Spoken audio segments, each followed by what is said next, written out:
Oi, oi, seja bem-vindo ao Literatícia, o seu canal, o seu podcast sobre literatura e outras coisas do mundo. Meu nome é Letícia Cordiz, apaixonada por literatura desde criança, sempre leitora, sempre tentando ler, nem sempre conseguindo, sempre querendo viver a literatura e tudo que ela pode proporcionar, tudo que ela pode ensinar, transformar, e querendo viver o imponderável da literatura, porque a literatura ela tem algo que escapa, algo de misterioso, algo que a gente não consegue dizer o que ela é. A gente não sabe. A gente não sabe o que a literatura faz conosco. A gente não sabe o que a literatura faz por nós. Só nos resta vivê-la. E vamos começar esse podcast com o tipo de literatura mais popular no Brasil: os livros de autoajuda e autodesenvolvimento. Quando a gente fala livros de autoajuda e autodesenvolvimento, a gente tá falando de uma gama muito grande de tipos de livro. É um guarda-chuva, né, que pega uma gama muito grande de assuntos e de propostas. Por exemplo, livros que falam sobre finanças, livros que falam de questões espirituais, livros religiosos de autoajuda, tem livros de autodesenvolvimento pessoal no sentido de comportamento, ansiedade, como falar, se expressar, como se organizar, né? Eu já li muitos livros sobre organização. E no Brasil, esses são os tipos de livros mais vendidos, eles sempre em primeiros. Na Amazon e na Veja, nas listas, sempre são os primeiros. Junho de 2026, que é esse mês aqui que estamos agora, eles estão lá. E os livros mais vendidos no Brasil em junho de 2026 são A Psicologia Financeira, O Poder do Subconsciente, Cresça e Enriqueça e Como Fazer Amigos e Influenciar Pessoas. Esse famosíssimo. Eu já li A Psicologia Financeira e já li Como Fazer Amigos e Influenciar Pessoas. A primeira coisa que eu gostaria de falar sobre essa lista, falei só os 4 primeiros, mas são muitos, é como que A Psicologia Financeira, esse livro é o primeiro mais vendido no Brasil. Faz muito sentido, né, que seja livro pensando a psicologia financeira, porque afinal de contas a gente está envolvido num tipo de organização, de sistema social que realmente dificulta muito, né, que a gente consiga entender como de fato poupar dinheiro, como fazer dinheiro, né.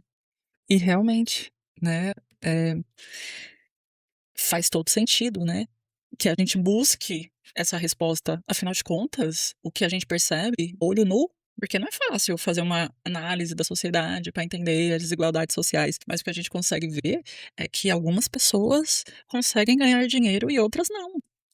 Por quê? Por que que algumas pessoas conseguem ganhar dinheiro e outras não conseguem, né? Então, faz todo sentido buscar respostas a essas questões sociais, e elas não são facilmente respondidas, elas não são faladas de orelhada. Faz todo sentido que seja um livro dizendo sobre isso, né? Então são perguntas naturais de seres sociais, né? Agora a questão que se coloca aqui é que existe essa pergunta e existe a forma de responder essa pergunta, né? Então, são 2 movimentos, né? Então, no caso, a psicologia financeira tem uma pergunta se colocando, que é dados para pensar a psicologia financeira, né? Então tem essa pergunta interrogada.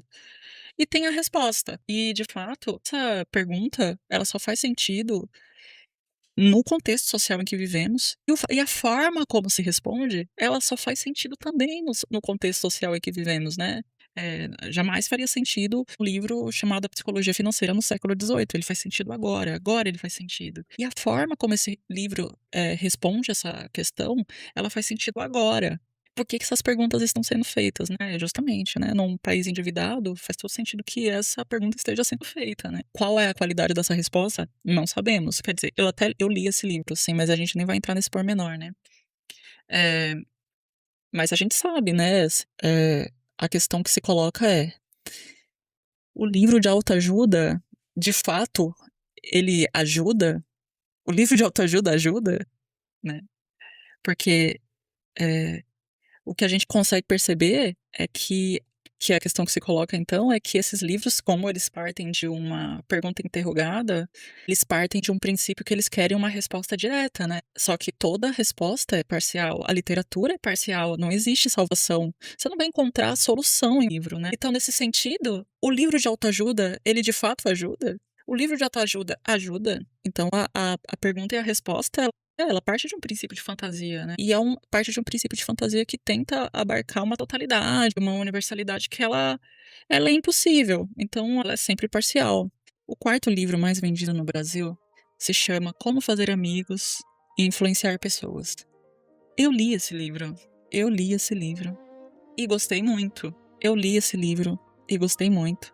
E esse livro, ele parte de uma pergunta interrogada, como todos. Então, o que que a gente espera quando a gente lê um livro que tem uma pergunta direta, né? Ela se propõe a responder uma pergunta. Como fazer amigos e influenciar pessoas? De fato, esse livro tem um princípio muito interessante que é o de que para fazer amigos e influenciar pessoas, você precisa ser uma pessoa que realmente tenha uma boa vontade ou comportamento social, uma pessoa que tenha uma boa conduta e que queira de fato servir a comunidade. Você não tem como fazer amigos, influenciar pessoas sendo um manipulador, né? Então, é muito curioso, né? Porque a pergunta, ela é direta, ela pressupõe o conceito de manipulativo, porque você está querendo influenciar, então você tá querendo manipular, é isso? Então ele tá falando, olha, então tem um retorno, olha, não, você não vai conseguir influenciar de fato as pessoas se você tem uma atitude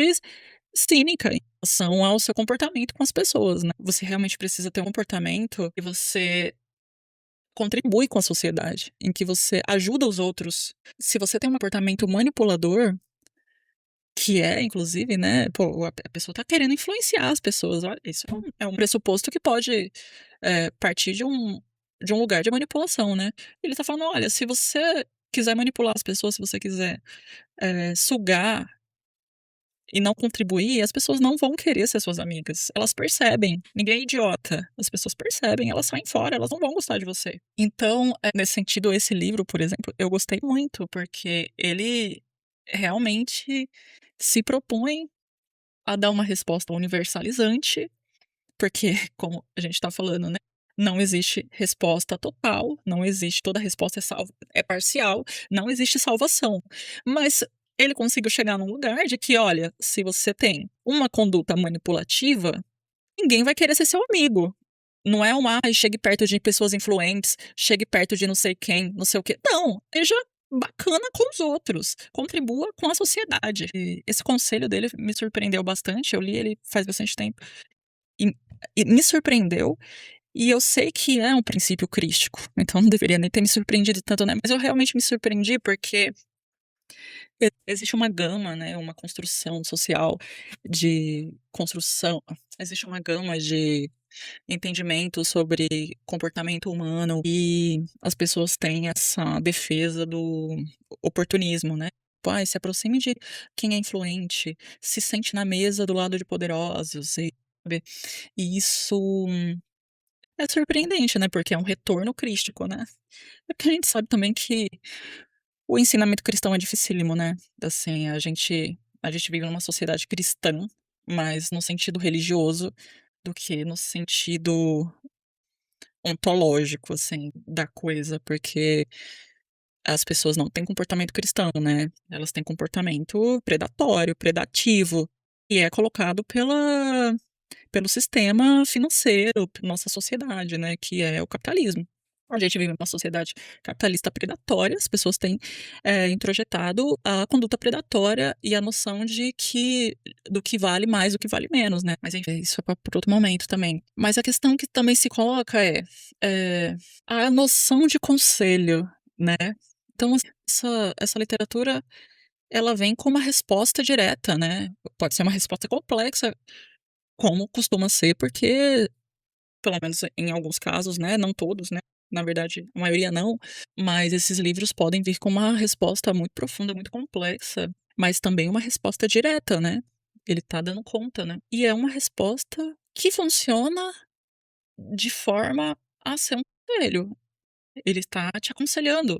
Quando ele responde, ele te dá um conselho. Então ele tá exercendo sobre você uma influência direta. Você já recebeu conselho? Você gosta de receber conselho? Qual que é o problema do conselho? Por que o conselho funciona? E por que que o conselho não funciona?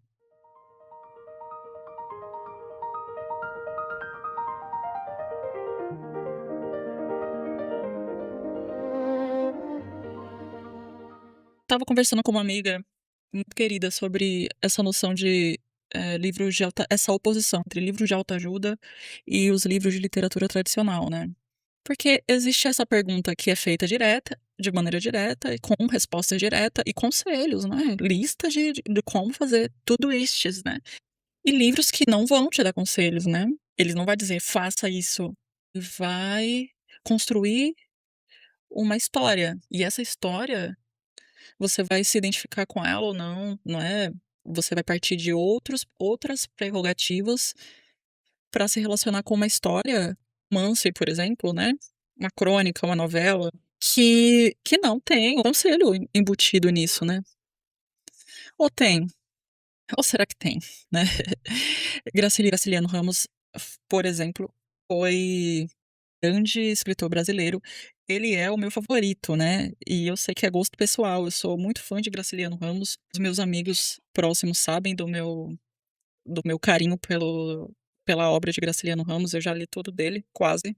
E o Graciliano Ramos, ele era um comunista, né, e é curioso como a obra do Gracilianos, do Graciliano Ramos tenta provar um ponto, mas ele não tá te aconselhando, ele tá construindo um cenário, né, ele tá mostrando, a partir de uma abertura de visão dentro de comportamentos e costumes, do porquê que determinada forma de viver, de pensar, de experienciar a vida é mais interessante quando é de certa forma e como é perniciosa quando é de outra forma, né. São Bernardo é um livro que é bem ilustrativo nesse sentido, e é maravilhoso, é maravilhoso. É um livro panfletário, e é muito interessante. Todos os livros de autoajuda são panfletários, né, não politicamente, será? Às vezes politicamente também, hein. Mas a questão é, por que que a pergunta direta, ela é tão buscada no Brasil atualmente como literatura, e ela também é menos valorizada, né, enquanto literatura, né. Esses livros não são masters literaturas, né, o que que a gente entende como literatura? Esses livros são, eles entram numa categoria específica, né. Isso eu tô reproduzindo, eu não tô dizendo que eu concordo com isso. Eu não tenho essa resposta, não tenho essa resposta. Mas é curioso, né, porque, assim, esses livros ajudam, vamos voltando à pergunta, né, a gente também tá com uma pergunta interrogada, afinal, o livro de autoajuda ajuda?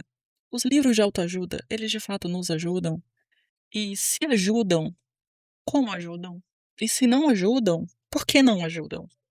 Porque a pergunta direta e a resposta direta, ela é menos eficiente do que esse tipo de construção esse tipo de construção de literatura que é mais ilustrativa, esse tipo de literatura que é mais voltada a construir o cenário e falar de algo de uma man contar uma história ao invés de dar um conselho e tentar ilustrar o porquê que esse conselho é válido, né. De fato, pensando no livro de autoajuda como um grande conselho, né, a gente pode entender como pode acontecer essa resistência a essa resposta direta, né. Porque o conselho, ele pode reduzir a autonomia. Agora, quando você lê um livro e você sente que você está concluindo por conta própria, você está chegando lá, você tá chegando lá, ninguém tá te forçando a nada. Quando você sente que você que tá chegando lá, você não sente que você tá perdendo essa autonomia. E a e a liberdade ela é importante, né. A gente pode até não chamar de liberdade, fazer questionamento sobre liberdade, mas quando alguém diz pra você o que é certo e errado, você pode vir a questionar de uma maneira mais direta também. A pessoa tá te falando diretamente, você questiona diretamente. Agora quando vem uma fábula, uma anedota, uma história, uma historinha, pra você entender onde aquela história tá querendo chegar, o que aquilo que tá querendo dizer, não necessariamente você vai passar pela razão também, né, e você pode não necessariamente querer responder da mesma maneira também, de uma maneira direta. Não necessariamente você vai talvez você vá querer experienciar aquilo e não precisar dar a resposta direta também, né. E pode ser uma resposta mais contundente de negativa, né. Então quando alguém vem e dá um conselho, você pode dizer: "Foda-se". você pode dizer: "Foda-se", né. Agora quando a pessoa vem de uma forma indireta, pode ser um pouco mais delicado, mais complexo, você se relacionar com aquilo que está sendo colocado para você. Aquela, vamos dizer assim, manipulação que está sendo colocada. Porque é interessante, né, quando você pode desenvolver seu próprio julgamento. Bentinho matou ou não matou Capitu? É você que vai desenvolver seu próprio julgamento sobre a história, né. O autor não vai resolver pra você. Agora, como fazer amigos e influenciar pessoas vai tentar resolver pra você. Pode ter certeza disso. É isso que ele tá tentando fazer. Esse livro ele foi feito inclusive, né, o Como Fazer Amigos e Influenciar Pessoas foi feito tem mais de 100 anos esse livro, né, tem 100 anos por aí. E é um livro maravilhoso. Assim, eu entendo ele como realmente um bom livro. E assim, é curioso como, eu estava pesquisando sobre conselho e vendo como que o conselho ele é realmente colocado como um lugar delicado de se dar, porque se conselho fosse bom, a gente não dava, a gente vendia, né, como diz o ditado. E outra, todo conselho revela mais sobre quem o dá, todo conselho revela mais sobre quem o dá, do que sobre quem o recebe, né. Muitas vezes as pessoas não querem conselhos, querem compreensão, escuta ou ajuda para organizar os próprios pensamentos. Também ouço, também li isso. De fato, o que que é ajuda para organizar os próprios pensamentos? A pessoa quer conseguir concluir por ela mesma, ela quer recurso para pensar por si própria, né. Então, o conselho ele começa a entrar num lugar delicadíssimo, é difícil fazer esse tipo de literatura. É isso, é difícil fazer esse tipo de literatura. E não à toa, tem muito disso muito ruim, muito mal feito. Eu acho que, na verdade, toda literatura é difícil de ser feita, literatura de qualidade é difícil, né. Mas esse tipo também é, né. Inclusive, elas se repetem, né.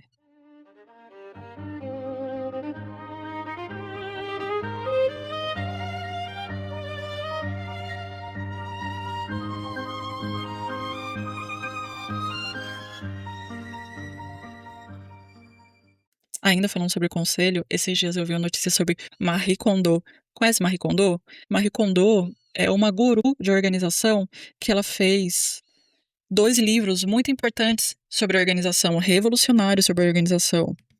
Ele chama A Mágica da Organização. E o segundo é um derivado dele. Eu acho que são 2, talvez tenha mais. Se tiver mais, eu. Mas é que A Mágica da Organização foi um livro de 2010 que foi revolucionário. Ele parte de um princípio, né? Como que você consegue se organizar, né? Essa pergunta aí de como se organizar, ela tem voltado muito, né? Os livros de organização pessoal, eles são muito importantes, assim, no campo dos livros de autoajuda, né? O método da Marie Kondo ensina a descartar objetos, mantendo apenas o que traz alegria, transformando casas e vidas através da organização. Incrível, incrível. Marie Kondo tem seriado na Netflix sobre a mágica da organização, né? Então ela é a guru japonesa da organização. Ela ensinou a destralhar as casas, reorganizar as casas, né? Ela é um dos fundamentos das personal organizers, que é uma profissão de pessoas que são especializadas em organizar casas, guarda-roupas, etc. A questão, assim, é grande Marie Kondo. O que aconteceu com a Marie Kondo? Ela publicou esse livro em 2010 e entrevistaram ela há pouco tempo agora e ela falou que ela não segue nada. Atualmente ela não segue nada dos conselhos que ela deu nos livros que ela publicou e que a enriqueceram muito. Não só os livros, né, as palestras e tal. Mas o que aconteceu? E assim, é muito interessante a sinceridade da Marie Kondo. O que aconteceu, Marie Kondo, que você não segue nada do que você ensinou? O que aconteceu? O que aconteceu é que ela teve mais filhos, a vida dela ficou confusa, sabe? Teve que administrar mais pessoas na vida dela, porque ela teve alguns filhos, ela teve novas histórias, e teve um certo momento que ela decidiu não se preocupar tanto, né, que ela decidiu relaxar, ela decidiu parar de tentar controlar tanto, né. Nossa sociedade do controle altíssima inclusive, né. O que aconteceu foi que O que aconteceu foi que Marie Kondo teve filhos, Marie Kondo mudou de vida, algumas coisas mudaram na vida de Marie Kondo, e o que ela dizia ali, que é o que deveria ser um princípio norteador de organização, parou de fazer sentido para ela, olha só. E eu achei muito bonita a sinceridade dela, porque ela só seguiu em frente, ela segue em frente. Mas ó, veja bem, os conselhos dela são bons, hein? Eu acho. Dicas geniais, assim. Agora a questão é assim, o conselho, ele vem ali, mas ele nunca é universalizante. Veja bem, a própria pessoa que escreveu o livro, em determinado momento aquilo ali parou de fazer sentido para ela, e ela não segue. Ela segue outras coisas, ela começou a construir outros princípios norteadores, né? Então é isso, todo conselho revela mais sobre quem dá do que sobre quem o recebe. Marie Kondo.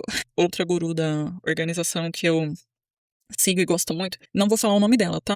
Porque isso eu já acho um caso um pouco mais delicado, assim, não quero expor essa autora, mas é a autora que eu sigo, que tem, ela é brasileira, que tem livros sobre organização muito interessantes, e ela parte do princípio do Getting Things Done, que é o método GTD, que eu gosto muito, e eu a conheci na época que eu conheci esse método, ela realmente, assim, ela se embrenhou a fazer um doutorado, aconteceram coisas terríveis na vida dela, e toda a organização dela no trabalho, na vida pessoal dela, ficou caótica. Então, assim, uma pessoa muito organizada com um método de organização efetivo que não consegue aplicar aquilo, não porque é incompetente, mas porque se colocaram coisas na vida dela que a atravessaram, né? Eu me questiono, eu fiquei assim, porra, a pessoa fala que não sei o que, não sei o que, mas aí vai concluir, sei lá, a tese dela em 7 anos. Sabe assim? Vai concluir um doutorado em 7 anos. Tipo, porra, que nível, que tipo de. Que produtividades são essas, né? São livros sobre produtividade, mas que produtividades são essas, né? É isso. Então, essas respostas, elas são sempre parciais. Isso que eu tô respondendo é parcial. É um princípio preconceituoso meu, né? De fato. E a pessoa se viu diante do novo. O novo tá sempre se colocando. Então, o que serve naquele momento, depois não serve mais. Então, aí a gente começa assim, o livro, então a gente pode começar a responder também aqui. O livro de autoajuda ajuda? Pode ajudar. Pode ajudar naquele momento para você resolver determinada coisa naquele momento da sua vida. A resposta nunca vai ser universal, ela nunca vai ser eterna, sabe? Mas ela pode ser naquele momento algo que vai te ajudar bastante. Como fazer amigos e influenciar pessoas pode ser uma resposta que é uma resposta que você está precisando aprender, assim como eu estive naquele momento. Não quer dizer que eu apliquei sempre, né? Na verdade, não. Porque, na verdade, os seres humanos, se a gente pudesse viver de conselho, seria ótimo. Mas a gente consegue ver ipsis literis, ou de forma literal, metafórica, suburbana, que nós não conseguimos seguir conselhos porque nós temos outros princípios norteadores que organizam nossa vida, sobretudo o inconsciente, sobretudo as experiências que nós fomos educados culturalmente também, né? Coisas que nós temos muito introjetadas na nossa vida desde sempre. E princípios arqueológicos de vida, né? Coisas que a gente nem sabe, né? Tanto de coisa que a gente não sabe sobre nós, que nos organizam, né? Então, o que é um livrinho, né? Da montanha que a gente tem, né? Diante da imensidão do oceano psíquico que todo mundo carrega, né? Mas há de se tentar. Há de se tentar. Há de se ler livros para tentar resolver problemas. Há de se tentar organizar coisas, né?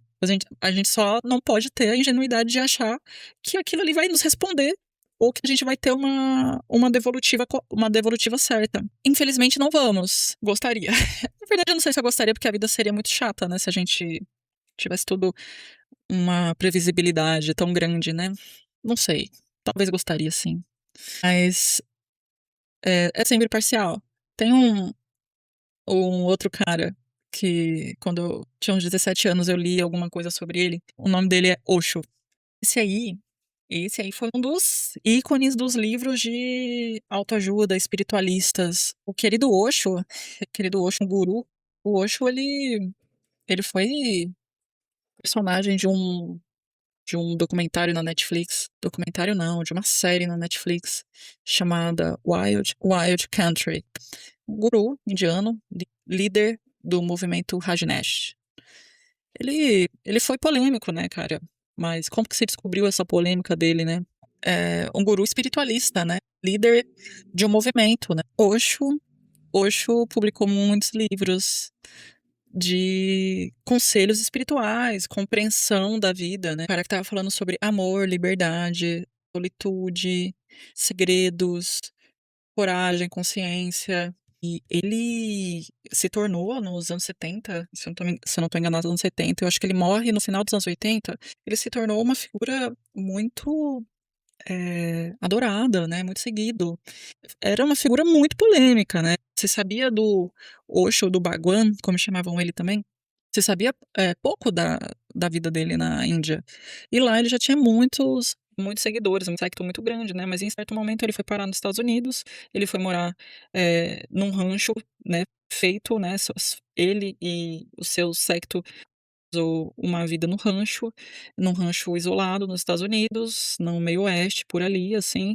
E nesse momento em que ele foi morar nesse rancho, ele saiu da Índia, foi pra lá, se mostrou um estilo de vida que era um estilo de vida extremamente polêmico, né, um estilo de vida, sobretudo, muito materialista e que se questionou, afinal de contas, esse cara que estava falando tanto de amor, espiritualidade, liberdade e consciência, ele era um materialista, ele tinha muitos Rolls Royces, carros caríssimos, ele ostentava muito um estilo de vida muito luxuoso, né, ele era paparicado e adorava os paparicos. Ele não dizia não a nada.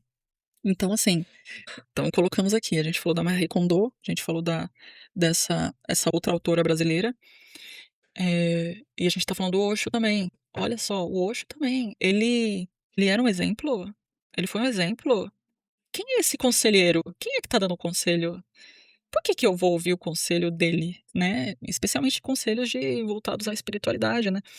Ué, se esse conselho ele é bom e válido, por que que você não segue o próprio conselho que você dá no livro que você no livro que você publica?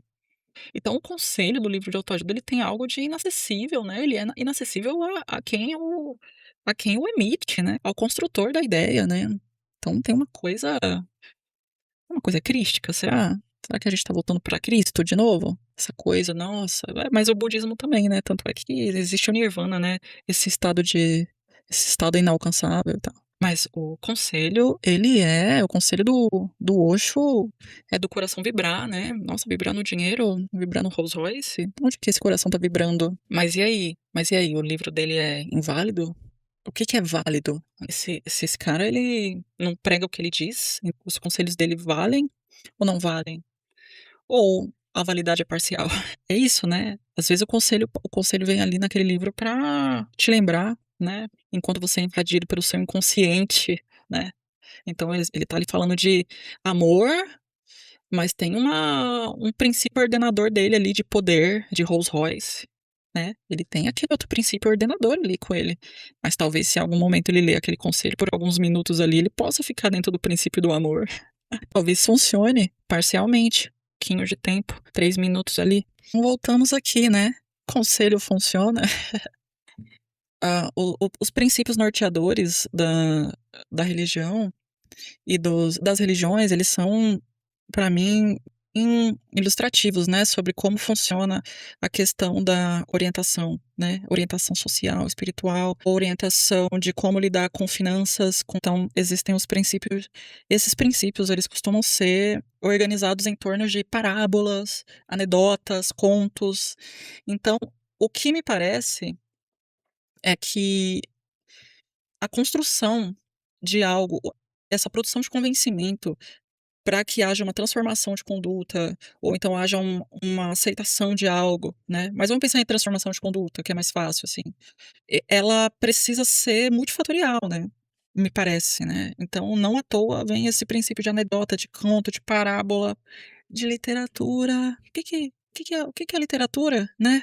Às vezes, grandes parábolas, grandes anedotas, os contos, né. Quando a gente vê os contos, africanos sobre, as entidades, os orixás. Eu li um livro, Mayombe, depois eu descobri que esse livro se tratava de uma expansão, sobre um orixá chamado Ogum.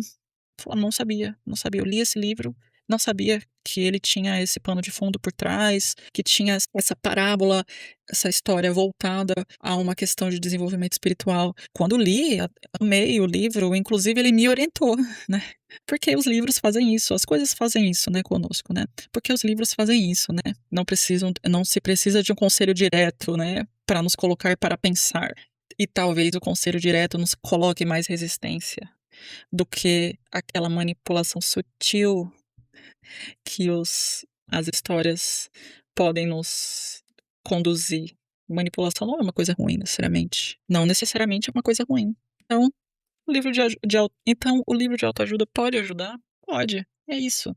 Se você for com uma abordagem aberta, humildemente, por que não? Sempre parcial, sempre humilde. Mas se alguns podem de fato ajudar, eu acho que não todos, tá? Eu acho que não todos. Teve um livro que eu acho que é A Sutil Arte de Ligar o Foda-se. Eu li esse livro também. E quando eu li, eu gostei, sabe? Mas é isso. É aquele momento que você tá lendo, que você fala, interessante, não sei o quê. E depois aquilo ali se dissolve, aquilo ali não é tão importante, aquilo ali não tem muita substância, não penetra, sabe? Aí depois ele publicou vários outros e tudo foda-se. Foda-se ele. E a gente percebe que, que alguns parecem que são livros que têm uma consistência, livros muito robustos. Inclusive, esse A Psicologia Financeira é um livro muito robusto, assim, que são perguntas do nosso tempo, perguntas do capitalismo, né? Não são perguntas parciais, veja bem, que de fato podem de fato nos ajudar, assim, nos ajudar a pensar algumas coisas, nos ajudar a organizar algumas coisas e outros não, né? Então, como encontrar esses livros? Como encontrar bons livros de autoajuda, autodesenvolvimento? Aí eu acho que é o mais delicado. Eu acho que eu mesma, eu tenho poucas, eu acho mais delicado. Eu não conheço tantos livros, assim, de autodesenvolvimento, autoajuda, eu não conheço, aí eu acho que é garimpar. Garimpar quem fala, né, eu acho que é muito importante, eu acho que o importante seria, nesse caso, talvez o conselho já saber quem é que está aconselhando por aquele momento, o que você precisa, do que você precisa, a linha que você precisa. Se você precisa estudar finanças e você se alinha, se coaduna com determinados pensadores de finanças, criaturas que falam de finanças na internet, então você tem que prestar atenção no que ele está orientando você a ler. Primo Pobre é um cara que eu já li as coisas que ele orientou a ler. Esse é dentre eles, né.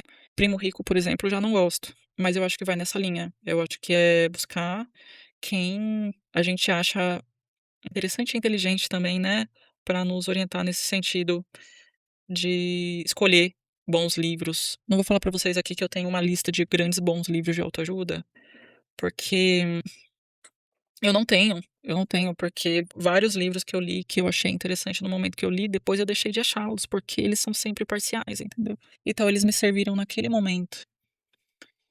Mas, por exemplo, a Psicologia Financeira é um livro que eu recomendo, que eu acho interessante. É um conselho que eu tô dando? Parece que é, né? É difícil, né? Como que faz? Você não precisa conseguir meu conselho, não. Você só tá me ouvindo aqui. Livros que seriam bons, né? Então, livros que seriam bons nesse sentido é uma coisa intuitiva, né? Eu acho que se guiar intuitivamente para poder ler o que é relevante e importante para você nesse momento. Quais são os elementos que você precisa agora para construir o seu ser enquanto cidadão, enquanto ser que precisa resolver seus problemas, né? Por exemplo, problemas financeiros. Então é isso. Vou ficando por aqui. Um beijo, forte abraço. Tchau, tchau.